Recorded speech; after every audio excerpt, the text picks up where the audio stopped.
जामिया मिलिया इस्लामिया यौम तासीस का आज आखिरी दिन है। इस बार यौम तासीस में आप देख रहे होंगे कि दीगर सभी शोबों ने अपने स्टॉल लगाए हुए हैं।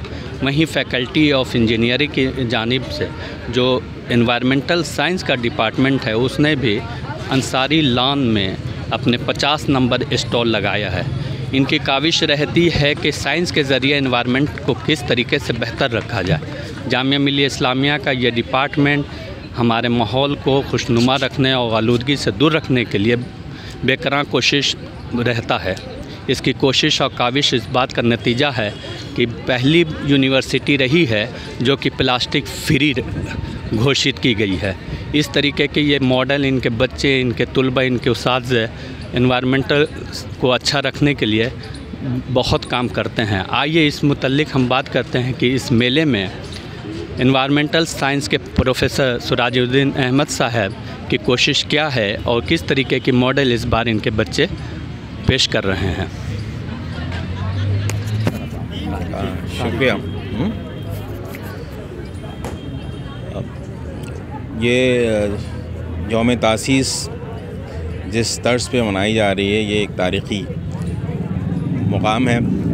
मुझे नहीं याद कि जामिया की हिस्ट्री में इस लेवल पे तालीमी मेले को मनाया गया और ये एक बहुत अच्छा मौका है कि हम जो इन्वायरमेंटल की अवेयरनेस है वो लोगों को दे सकें।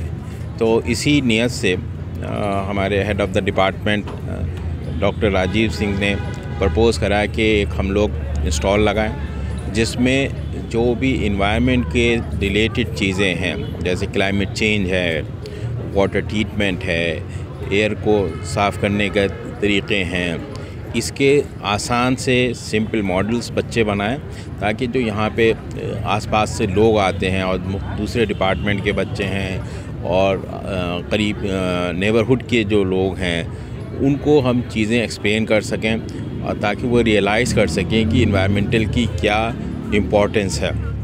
डिपार्टमेंट का भी ये मकसद है कि हम लोग साइंस और टेक्नोलॉजी के ज़रिए जो है माहौल हिंदुस्तान का, ख़ास तौर से दिल्ली का जो माहौल है, एयर पोल्यूशन, वाटर है, नॉइज़ है, बायोडाइवर्सिटी है, इसके ऊपर जो है वो अपनी रिसर्च को फोकस रखें और एक सस्टेनेबल सॉल्यूशन दें ताकि जब विकसित भारत का जो ड्रीम हो तो उस विकसित भारत के ड्रीम में माहौलियात को भी वही दर्जा मिल सके जो कि फाइनेंस को, जो टेक्नोलॉजी को मिलता है।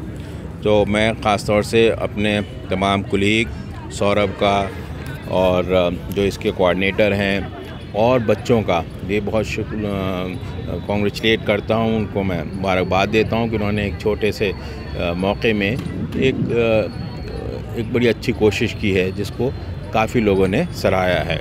और ख़ास तौर से आप लोगों का भी बहुत बड़ा रोल है इंफॉर्मेशन को डिसिमिनेट करने के लिए। तो मुझे उम्मीद है कि इस टाइप के बाइट्स जो हैं वो सोशल मीडिया पे जो हैं वो लोगों में इन्वायरमेंटल अवेयरनेस और उसकी अहमियत को की जानकारी देंगे और उसके लिए उनको बेदार करेंगे। तो बहुत बहुत शुक्रिया आपका आने। तो सामाइन, जैसा आपने देखा कि एनवायरमेंट साइंस के बच्चे अंसारी लॉन में अपने स्टॉल लगाया हुआ है। उन्होंने इसमें प्लास्टिक पोल्यूशन को ग्लोबली जो फैला हुआ है उसको किस तरीके से ख़त्म करेंगे, स्वच्छ भारत की तरफ एक कदम स्वच्छता की ओर बढ़ाएं, से नो टू प्लास्टिक पे इनका काम है।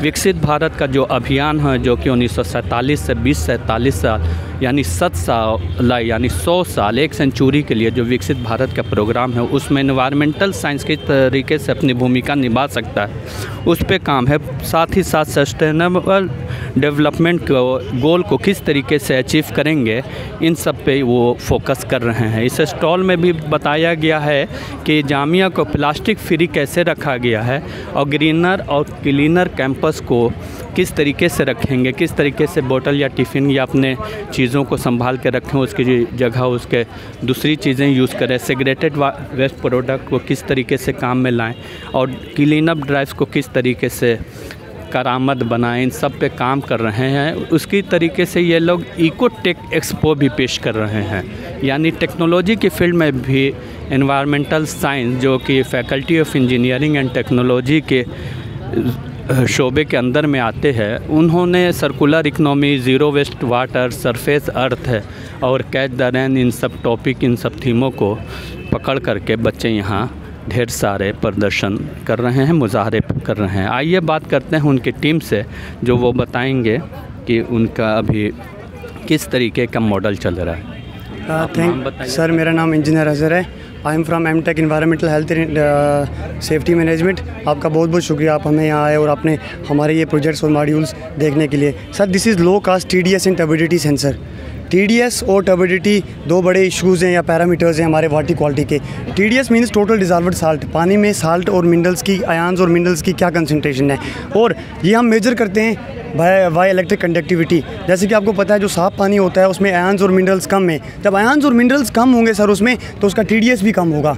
और जो हमारा गंदा पानी होगा उसमें आयंस और मिनरल्स की कंसंट्रेशन ज़्यादा होगी, तो उसका TDS भी ज़्यादा होगा और वो पानी हार्ड भी होगा। Same goes for turbidity sir. Turbidity वाला मीटर जो हमारा ये लाइट सेंसिंग पे काम करता है, ये इंफ्रारेड रेज़ वो आप वाटर में आपकी इमिट करता है सर। ये उस रेज़ जब इंफ्रारेड इमिट करेगा, जो सस्पेंडेड पार्टिकल्स होंगे पानी में हमारा, जैसे सेंड, सिल्ट, क्ले है, जो भी पार्टिकल सस्पेंड है पानी में हमारे सर, तो वो सस्पेंड पार्टिकल्स को स्कैटरिंग ऑफ लाइट के थ्रू चेक करेगा और देखेगा कितनी स्कैटरिंग और लाइट वो एब्जॉर्ब कर रहा है सर। उसके थ्रू एक प्रोपोर्शनल वैल्यू देगा और वो प्रोपोर्शनल मेरा वैल्यू एनालॉग से कन्वर्ट होके मेरी डिस्प्ले पे, जैसे आप देख रहे हैं सर, ऊपर TDS का वैल्यू आ रहा है और नीचे टर्बिडिटी के वैल्यूज़ आ रहे हैं, मॉनिटर किए जाएंगे।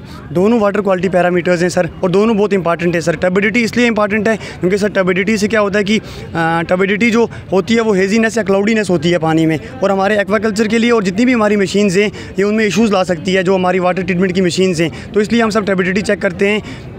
और TDS सर हम इसलिए चेक करते हैं, जो साल्ट्स और आयंस की कंसंट्रेशन है वो एक स्टैंडर्ड लेवल तक ही हमारी जो परमिसिबल है, यानी 500 ppm तक परमिसिबल है। 500 से ज़्यादा हो गया तो वो हार्डनेस वाटर होगी। वो हार्डनेस हमारी फेस के लिए भी हानिकारक है, वो हार्डनेस एक्वाकल्चर के लिए भी हानिकारक है, और वो हम अगर पिएंगे वो वाला पानी तो वो हमारी सेहत में बिल्कुल सेहत के लिए वो नागवार चीज़ है सर।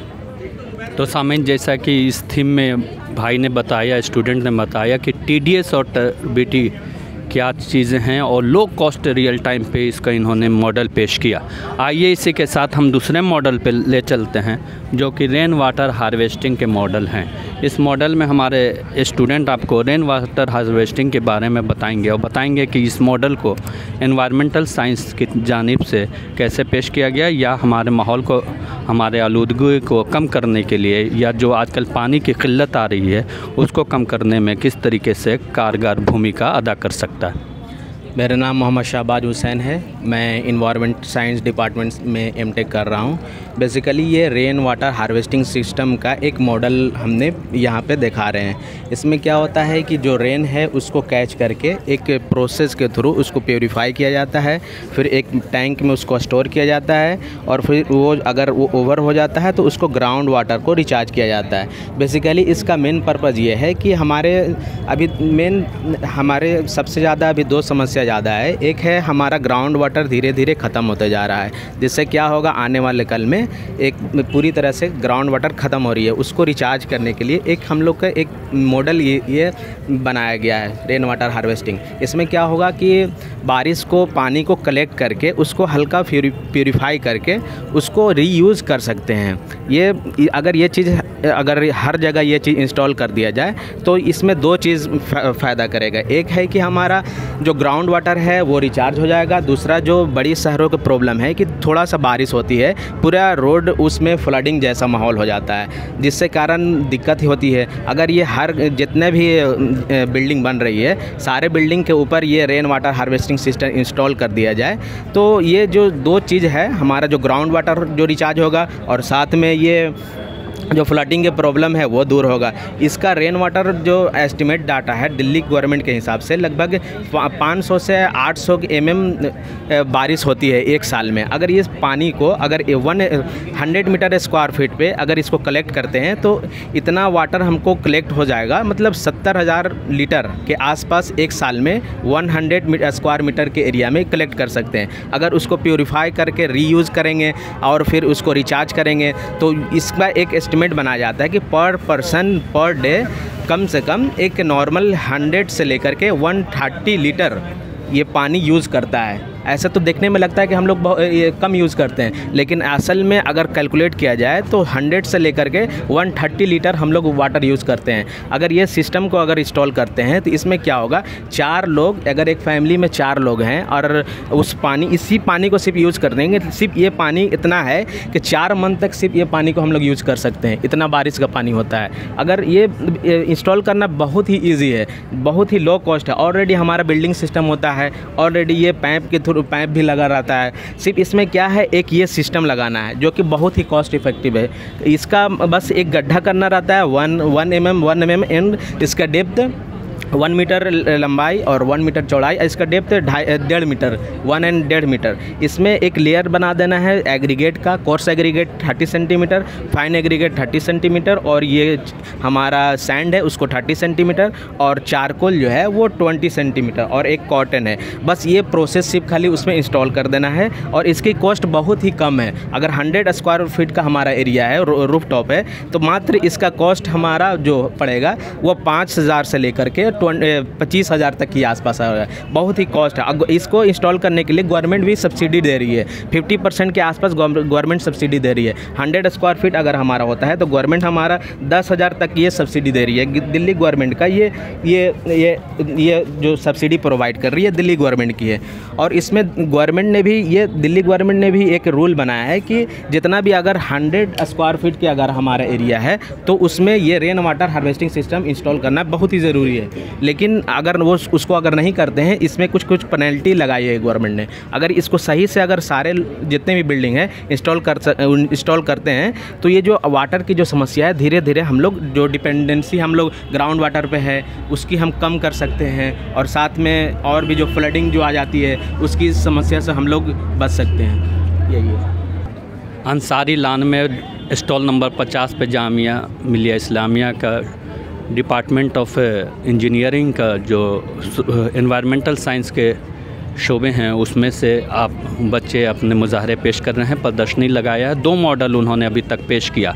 ज़मीन के नीचे के पानी को किस तरीके से बचाना है, उसको अपने तरफ कैसे यूज़ करना है, और आसमान से बरसते हुए पानी को अपने लिए किस तरीके से बचा करके यूज़ करना है। ये 2 मॉडल ये अब तक पेश हुआ, यानी कि जल ही जीवन है के थीम पे ये बच्चे, ये डिपार्टमेंट, इनके उस्ताद किस तरीके से रिसर्च कर रहे हैं, ये इस बात का द्योतक है। आइए सामीन, इसके बाद हम अगले स्टॉल पे ले जाते हैं, और इस स्टॉल पे देख रहे हैं कि ज़मीन के नीचे और ज़मीन के ऊपर बरसते पानी के साथ साथ अब ये ज़मीन की सतह पे भी काम करते हुए नज़र आ रहे हैं। तो कंस्ट्रक्शन सेफ्टी अवेयरनेस के बारे में आपको ये भाई साहब बताएंगे कि क्या चीज़ है ये मॉडल किस तरीके से काम करता है। जी, गुड मॉर्निंग सर। बेसिकली हम लोग एक कंस्ट्रक्शन साइट का डिपिक्शन दे रहे हैं कि कंस्ट्रक्शन साइट पे एक्टिविटी हो रही है तो क्या क्या खतरे रहते हैं और वर्कर को कैसे हम सेव कर सकते हैं। साथ में वहाँ मेरी मशीनरी है, चाहे और जो भी लोग एम्प्लॉई और स्टाफ काम कर रहे हैं, हम उनको एक बेहतर इन्वायरमेंट कैसे दे सकते हैं। क्योंकि जो भी कंस्ट्रक्शन साइट होता है हम किसी काम को रोकते नहीं हैं। मेरा पैरेलली बहुत सारा काम चल रहा होता है। जैसा कि आप साइट पे देख रहे हैं, जिस तरह मेरा घर होता है, घर में आने जाने का एक रास्ता होता है ना, अनऑथराइज एंट्री नहीं करते। मेरे यहाँ गार्ड है, ओनली 1 ऐसे से आने और जाने का गार्ड है, वो चेक करेंगे, आईडी कार्ड वगैरह चेक करें ताकि लोकल पीपुल ना जा सके। उसी तरह से मैंने साइट पे जो भी खतरा आता है उसको दिखाने की कोशिश किया है। जैसे हर एक चीज़, everything should be in its place. Housekeeping is very important and urgent and necessary. Actually आप यहाँ देख सकते हैं मटेरियल स्टैक किए हुए हैं। प्रॉपर मटेरियल स्टैक करेंगे तो मटेरियल इधर वगैरह गिरेगा नहीं, पीपुल हार्म नहीं होंगे। यहाँ पे वर्कर हैं, हाइट पे काम कर रहे थे, हाइट पे काम कर रहे हैं, इन्होंने सेफ्टी बेल्ट पहना नहीं है। इंडिया में जितने भी एक्सीडेंट होते हैं उसमें सेफ्टी बेल्ट के कारण 80% एक्सीडेंट होते हैं कंस्ट्रक्शन साइट पे। वर्कर क्या करते हैं और कॉन्ट्रैक्टर बोलते हैं कि काम करना है और हड़बड़ी में ये गड़बड़ी होती है, जिससे क्या होता है कि हम 100 रुपये 200 रुपये बचाने के चक्कर में लाखों का नुकसान करते हैं। अगर वर्कर, जैसे आप यहाँ देख सकते हैं, सेफ्टी बेल्ट है, ये स्नैप हुक है, यही इम्पॉर्टेंट चीज़ है जिसके कारण वर्कर गिरते नहीं हैं। एक्चुअली ये देखा गया है कि अगर एक वर्कर मेरा साइट पे मर गया तो उस कंपनसेशन में तकरीबन 15 से 20 लाख का खर्च होता है। उतने में मेरा एक प्रोजेक्ट छोटा कैरी हो सकता है, जिससे साइट पे दिक्कत ना हो। उसी अनुसार से आप देख सकते हैं यह हाइट वर्क पे काम चल रहा है और ये मैंने ग्रीन नेट लगा हुआ है ताकि कुछ वर्कर वैसे होते हैं जिनको ऊंचाई से डर लगती है और विजिबिलिटी प्रॉब्लम नहीं हो, वो लोग अच्छे से काम कर सकें, इसलिए हम लोग ग्रीन नेट का प्रावधान किया है। यहाँ पे आप देख सकते हैं एक्सकावेशन वर्क हो चल रहा है, तो हम इसके स्विंग एरिया में वर्कर को नहीं आने देते हैं, प्रॉपर वहाँ रिगर रहते हैं और मेरा व्हीकल मूवमेंट भी साइड पे हमेशा हो जाता है। हम लोग कोशिश ये करते हैं 5 किलोमीटर प्रति आवर से ज़्यादा गाड़ी का स्पीड ना हो, और जहाँ भी वहाँ कंस्ट्रक्शन साइट पे धूल वगैरह होते हैं, आप अभी भी देख रहे हैं दिल्ली का एयर क्वालिटी इंडेक्स बहुत ख़राब है, ग्रैप 1 भी लगा हुआ है, तो हम लोग हमेशा मिस्ट गन का वो कंटिन्यूअस फ्लो रखते हैं ताकि धूल का नीचे हम लोग सेटल कर सकें। उसी अनुसार से मेरा कॉलम है, कॉलम के आसपास हम लोग सावधानी रखते हैं ये ताकि वर्कर वहाँ से गिरे नहीं, आसपास का एरिया मेरा सही रहे। टैंक है, टैंक से भी हज़ार होते हैं, हम लोग ने आँख के सामने दिखा है, टैंक की सफाई कर रहे थे और वह वर्कर टैंक में ही गिर गए, एक सेफ्टी इंजीनियर भी गिर गए थे। तो इस तरह से पेरीफेरी में हम लोग हमेशा बैरिकेशन करते हैं। साइट पे देखा जाता है हमेशा थेप की प्रॉब्लम होती है, लोकल से इतनी परेशानी होती है, इसलिए कंस्ट्रक्शन साइट हमेशा बैरिकेटेड होना चाहिए। साथ में बैरिकेशन का दूसरा एम ये होता है कि जो भी डस्ट पार्टिकल से चाहे नॉइज़ बैरियर से हम एक क्लोज बेंच सिटी के अंदर में रख सकें। और मैं लास्ट में यही बोलना चाहूँगा, safety is not our duty, it's our responsibility. Environmental science के बच्चे ने हर तरीके के यहाँ मॉडल पेश किया है। अभी आपने जिस तरीके से पानी के और सतह के साथ किस तरीके से आपको मॉडल पेश किया गया है, उसी तरीके से इन लोग सूरज की रोशनी से, उसकी किरणों से किस तरीके से बचाया जाए या सूरज से किस तरीके से आप मुस्तफ़ीद हो सकते हैं, फ़ायदा उठा सकते हैं, वो मॉडल नज़र आ रहा है। इसके बारे में डिटेल से बताएंगे इसके मॉडल। आप अपना नाम बताइए। Hello, my name is Deendayal Mundotia and we हमारा solar induced clean air tower है, जो कि यहाँ पर हमने 3 फ़िल्टर यूज़ किए हैं, प्राइमरी, सेकेंडरी एंड ये हेपा फ़िल्टर हमने यूज़ किया है। हेपा फ़िल्टर हमने यूज़ किया है। इसमें हमने क्या किया है, ये MQ2 सेंसर लिया है, इसमें आर्डिनो लगाया हुआ है। अभी आप देख सकते हैं, अभी वो लाए या पास में जैसे रखेंगे, इसकी आप देखेंगे इसका एयर क्वालिटी अपने आप बढ़ने लग गया। ठीक है, ऐसे जैसे 200 के पार होगा तो ये बजर बजने लग जाएगा। ठीक है, ये इसलिए किया है ताकि हम डेमोन्स्ट्रेशन दे सकें, ताकि कि भाई एयर क्वालिटी के ये हमारा सेंसर काम कर रहा है। ठीक है, अभी ज़्यादा देर रखेंगे तो आ जाएगा। ठीक है, अब हमने क्या किया है, हमने प्रॉब्लम देखी कि हमारी जो एनवायरनमेंट है वो डिटोरिएट होने के कारण एयर क्वालिटी इंडेक्स बढ़ता हुआ जा रहा है, जिसके कारण हेल्थ इश्यूज आ रही। तो इसको सही कैसे किया जाए, एयर को क्लीन कैसे किया जाए, तो हमने क्या किया है, primary filter, secondary filter, HEPA filter 3 filter लगाए हैं, जो कि आप कमर्शियल जो देखेंगे फ़िल्टर्स में केवल हेपा फ़िल्टर होता है। हमने 3 फ़िल्टर लगा के एयर को क्लीन कर दिया है। ठीक है, एयर को क्लीन कर दिया, इसकी एफिशिएंसी 99.97% है। ठीक है, और इसका आप देखोगे 1000 स्क्वायर फीट के एरिया में आप विदिन 25 to 27 मिनट में आप उसको इसकी कैपेसिटी देख सकते हैं, जो कि हमने ये सोच के बनाया है इस प्रोजेक्ट को, ताकि कि एक आम इंसान अपने घर में बैठ के दिल्ली का, जिसमें एयर बहुत डिटोरिएट हो चुकी है, तो आदमी हेल्थ इश्यूज से कैसे बच सके। Thank you. आइए सामईन, अब आपको ले चल फिर से कर आइए नाज़रीन, अब आपको ले चलते हैं दूसरे मॉडल पे। इस मॉडल में ये स्टूडेंट बताएंगे कि इनका मॉडल क्या है और किस तरीके से वर्क कर रहा है। We have made this model and we have tried to depict climate change through it। और इस मॉडल को हमने 3 पार्ट्स में डिवाइड किया है, जहाँ पे ये इसके कॉजेज़ हैं क्लाइमेट चेंज के, जो हमने दिखाने की कोशिश करी है, और ये इम्पैक्ट्स हैं जो अभी हम फेस कर रहे हैं, और कुछ सॉल्यूशंस प्रोवाइड करने का हमने ट्राई किया है। तो अगर हम कॉजेज़ की बात करें तो सबसे पहले हमने दिखाया है जो फर्टिलाइज़र्स का यूज़ है फार्मर्स जो करते हैं, डिफॉरेस्टेशन है जिसकी वजह से सॉइल और वाटर दोनों ही ख़राब हो जाते हैं, कॉन्क्रीटाइजेशन है जो अननेसेसरीली हमने बहुत सारी जगह कर रखा है, एसीज़ का यूज़ है जिससे क्लोरोफ्लोरोकार्बन्स आ जाते हैं हमारे एटमॉस्फेयर में, वेहिकुलर एमिशंस हो गए, देन इंडस्ट्रियल एमिशन हैं जिसकी वजह से हमारा एटमॉस्फेयर बहुत ज़्यादा ख़राब हो जाता है। अब हमने इम्पैक्ट्स की तरफ दिखाया है, और उसमें से कुछ इम्पैक्ट्स हैं जिससे कि वाइल्ड फायर्स हैं जिससे प्लांट्स और एनिमल्स दोनों की स्पीशीज़ ख़त्म हो रही हैं, दोनों की डेथ हो रही है। और सी लेवल राइज़ है ड्यू टू ग्लेशियर मेल्टिंग, और सी लेवल राइज़ की वजह से आइलैंड जो है हमारे या कोस्टल एरियाज़ हैं वो सिंक हो जा रहे हैं, सबमर्ज हो जा रहे हैं। इराटिक रेनफॉल है जो इसका वन ऑफ द इम्पैक्ट्स है। इसकी वजह से क्या हो रहा है कि हमारी बारिश जब होनी चाहिए तब नहीं हो रही है, और जब नहीं होनी चाहिए तो कुछ ज़्यादा ही हो रही है।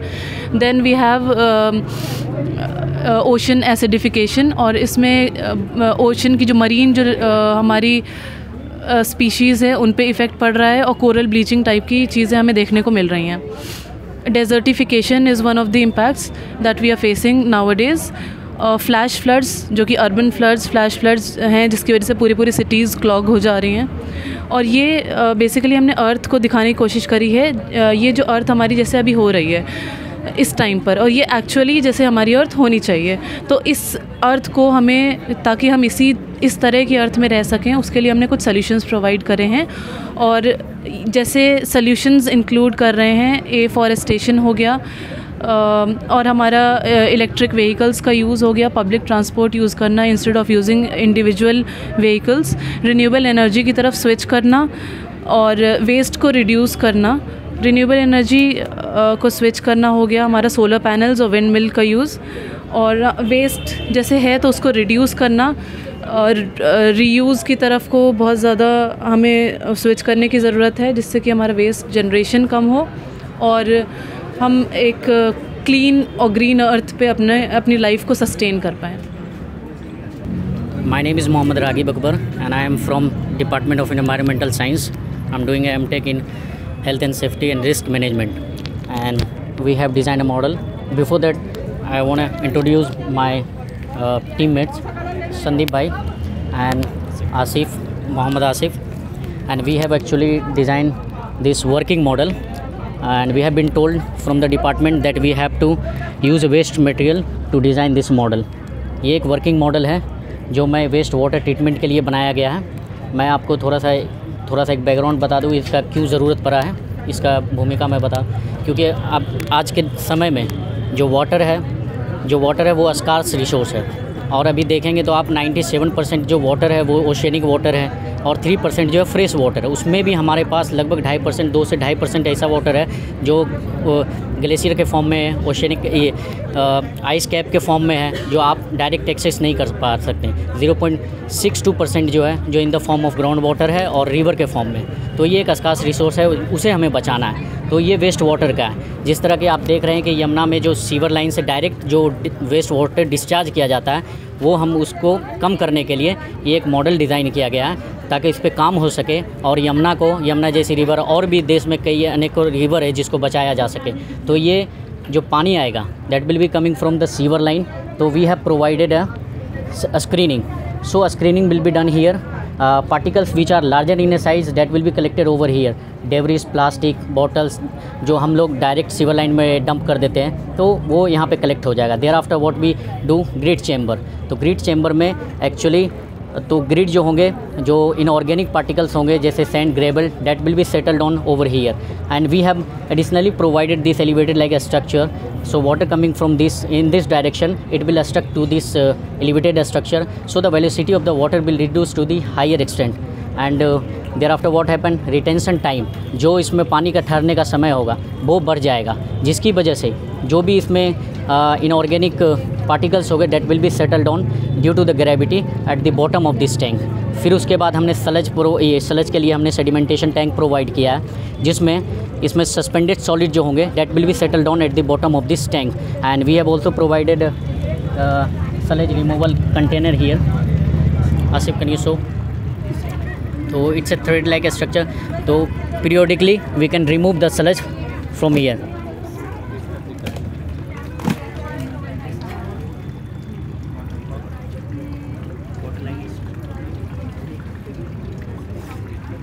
And ma'am, thereafter we have provided aeration tank. Here aeration will be done because for the breakdown of the organic matter we need a microorganism like a bacteria, viruses, fungus, these are the things which we require for the breakdown of the organic matter. So we have provided this structure because यहाँ पे क्या होता है ना कि अगर ये पानी इस तरह से रहेगा ये स्टेबल रहेगा। अगर ये पानी को अगर इस तरह से अगर चलाया जाए अगर पंप के द्वारा तो ये पानी जो सरफेस एरिया बढ़ जाएगा, क्योंकि ये सरफेस एरिया बढ़ने से इसमें ऑक्सीजन डिमांड जो है वो बढ़ जाएगा, जिससे माइक्रोब्स वगैरह वो यहाँ पे जीवित रहेंगे, जिसकी वजह से यहाँ पे ब्रेकडाउन हो पाएगा। तो इससे हमारा जो है यहाँ पे ऑर्गेनिक मैटर का ब्रेकडाउन होगा। Thereafter finally we have provided traditional method for the filtration. यहाँ पे हमने रॉक प्रोवाइड करा है। Thereafter we have provided coarse aggregate, charcoal और फिर fine aggregate. Finally will get the treated water. We can use this water for the purpose of irrigation, gardening, and we can also use this water for flushing in the toilet. So this is the model। और हम एक message देना चाहेंगे कि लोग जो है ये एक लंबा प्रोसेस है, इसके लिए बहुत बड़े प्लांट की ज़रूरत पड़ती है। गवर्नमेंट इस पे काम भी कर रही है और हम चाहते हैं कि हम अपने घर के जो अपने आप होम लेवल पे आप जो काम कर सकते हैं, दो चीज़ कर सकते हैं। आप एक चैम्बर प्रोवाइड करें, चैम्बर में स्क्रीनिंग थोड़ा ढंग का लगाया जाए ताकि आप घर के लेवल पे ही जिस तरह से सिंक में हमें सिंक होता है, सिंक में भी हमें स्क्रीनिंग होता है, वहाँ पे भी हमें जालीनुमा एक स्ट्रक्चर प्रोवाइड किया जाता है। लेकिन हम क्या करते हैं कई बार उसमें चाय के पत्ती वगैरह या जो खाना बचते उसी में डंप कर देते हैं, जिसके कारण से ऑर्गेनिक वेस्ट बढ़ जाता है और हमारा सीवर लाइन का जो लोड है वो भी बढ़ जाता है। हम कोशिश करें कि इन सब चीज़ों को डायरेक्ट डंप ना करें, जिस तरह से प्लास्टिक बाल्टी वगैरह जो बड़े बड़े सीवर लाइन है, तो हम इसको घर के लेवल पे कर सकते हैं और सीवर लोड को हम कम कर सकते हैं। Thank you. Good morning everyone. My name is Mosa Bahar and I am from first year MSc student, Environmental Science Department.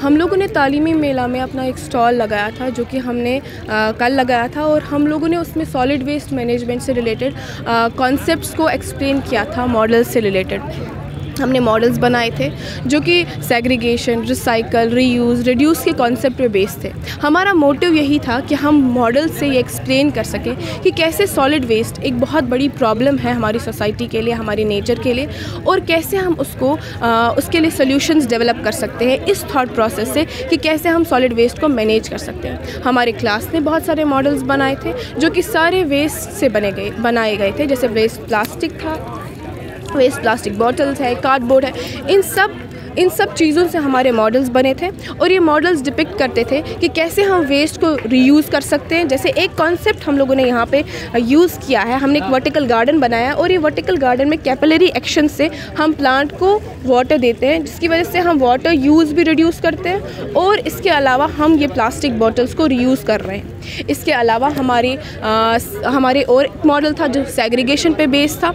Segregation के पे बेस्ड हम लोग एक्सप्लेन कर रहे थे कि कैसे हम वेस्ट को सेग्रीगेट कर सकते हैं और उसको रिड्यूस कर सकते हैं इन द लॉन्ग रन। हमारे पास एक गेम भी थी जहाँ पे हम लोगों ने ऑडियंस को इंटरेक्टिव तरीके से अपनी गेम में इन्वॉल्व किया और उनको ये नॉलेज दी कि कैसे हम वेस्ट को डिफरेंट डस्टबिन बॉक्सेस में डालते हैं और उनका किस तरीके से उनका रिसाइकल कैसे होता है। ये सारे कॉन्सेप्ट इसीलिए बनाए गए थे ताकि हम ऑडियंस को जितना हो सके उतना अवेयर कर सके कि सॉलिड वेस्ट कितनी बड़ी प्रॉब्लम है और उसको हम कैसे सॉल्व कर सकते हैं। हमारे मॉडल्स में आप लोग रिड्यूस का कॉन्सेप्ट भी देखेंगे जहाँ पे हम लोग दिखा रहे हैं कि अगर हम अपने वेस्ट को रिड्यूस करेंगे तो हमारी सोसाइटी कितनी क्लीन और ग्रीन होगी। हमारे क्लास का यही कॉन्सेप्ट था कि कैसे हम एक सस्टेनेबल फ्यूचर बना सकें और यही मैसेज भी रहेगा कि हमें एक सस्टेनेबल फ्यूचर के लिए स्मॉल स्टेप्स लेने चाहिए ताकि हम प्रेजेंटली और हमारी फ्यूचर जनरेशन भी अपने नेचर को अच्छी तरीके से रख सके और उससे बेनिफिट हासिल कर सके। Thank you. So very good morning to all of you. I am Dr. Nitika Sharma and I am working as an assistant professor in Environment Science Department. Today we all are gathered here for the Talimi Mela, and for that this is our stall number, that is 50. Our students, they have displayed very beautifully and showcased that the low budget and how we can save our environment with some of the models, some working models and some of the conceptual based models that we have already shown, and basically depicting that how we can save the earth, our small steps, how we can conserve earth, and they have put a lot because this was done in just 3 to 4 4 days, and depicting that how we can make a sustainable and better future for our upcoming generations. And also I would just like to conclude that we always think of saying that someone have to save the environment. So I just want to say, don't be that someone else, be someone who can save the environment, and in which we can live, we can deal with all the problems, and also sustainably, so that our future generation can also get benefited of all these beautiful natural resources that the nature provides us. So please do follow, and please do save the earth as a responsible citizen. Thank you. Hello, मेरा नाम सौरभ है, और ये पूरा का पूरा जो भी स्टॉल डिज़ाइन किया गया है या कंसेप्चुअलाइज़ किया गया है, सारा आइडिया हमारे जो HOD साहब हैं प्रोफेसर राजीव सिंह का है। और इसके अलावा हमारी जो फैकल्टीज़ हैं, Sirajuddin sir, Arif sir, Sajid sir, money ma'am, Nitika ma'am, ये सब लोगों का कलेक्टिव एक आइडिया था। और इसमें जो मेन रोल प्ले किया है वो हमारे मास्टर्स के स्टूडेंट, इंजीनियरिंग और साइंस के स्टूडेंट्स ने किया है। बहुत ही अच्छे मॉडल डेवलप किए गए हैं, बहुत ही कम टाइम में डेवलप किए गए हैं। और ये पूरा का पूरा डिपिक्शन देने के पीछे हमारा एक कोर आइडिया ये था कि हम जब भी किसी को देखते हैं ना, तो हम बोलते हैं कि ये आदमी गलत है। हम एनवायरनमेंट वाले ऐसा नहीं मानते, कोई पर्सन गलत नहीं होता, वो अनअवेयर होता है। अगर हम उसको इन्फॉर्मेशन दें, अगर हम उसको इन्फॉर्म करें, वेल अवेयर करें, तो कोई अगर गलत इंसान जो हमको दिखाई दे रहा है वो भी सही रास्ते पे आने की कोशिश करेगा। एनवायरनमेंट का आइडिया यहाँ से आता है जी। और इसी के साथ बाकी सबका मेहनत बहुत ही अच्छा रहा, बहुत ही कम टाइम में, क्योंकि इनके एग्ज़ाम्स वगैरह भी थे स्टूडेंट्स के, तो उन्होंने बहुत ही कम टाइम में विद इन 1 वीक ये सारा का सारा आइडिया डेवलप किया गया है। और इसी के साथ मैं गांधी जी के कोट के साथ मैं अपने पॉइंट्स को कंक्लूड करना चाहूँगा। If you want to be the change, if you want to see the change, be the change. Thank you, thanks a lot, thank you Jamia radio also, thank you, thanks a lot.